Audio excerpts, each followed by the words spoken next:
Hospital में ना एक पेशेंट आए, एक कपल था ईसीजी के लिए। तो वो आए हैं, फ़ीमेल ईसीजी करवानी थी।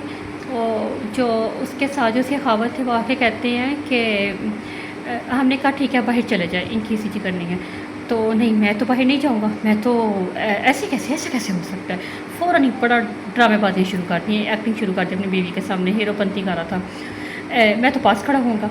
तो वो स्टाफ एक, आप ऐसे नहीं, आप पास नहीं खड़े हो सकते। अब मैं देख रही थी वो स्टाफ बथेरा कल्पी, आप पास नहीं खड़े हो सकते, 2 मिनट में ईसीजी हो जानी है, आप बाहर चले जाएं।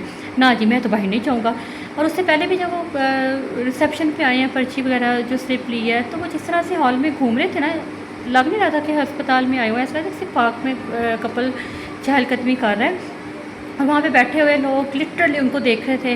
वो जिस तरह से चिपक के चल रहे हैं और वो ऐसे ओपन रोमांस शुरू किया हुआ है। इतना बंदा बुरा लगता है, इतना घटिया लगता है। कोई हया नाम की चीज़ होती है जो कहीं ख़त्म हो गया आपकी। ठीक है माना कोई नसीबों से अगर शादी हो ही गई है तो control your self, control your emotions and be in your limits.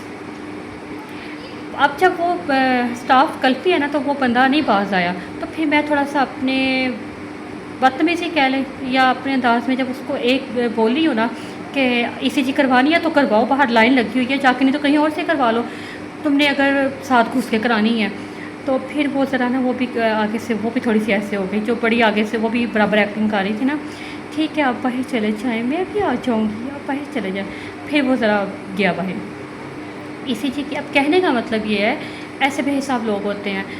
आप अपने घर में हैं, आप घर से बाहर हैं, अपनी हया के दायरे में रहें। हमारा दीन और चाहे इस्लाम है, बाकी जो रिलीजन है, इस तरह की ये जो बदतमीज़ियाँ हैं ना, ये ओपन, आप ठीक है मियाँ बीवी हैं तो ओपन रोमांस ये कोई बर्दाश्त नहीं करता है। आपकी अगर शादी हो गई है तो इस तरह से रहें कि आपके रिश्ते को कोई इमेजिन भी ना कर सके।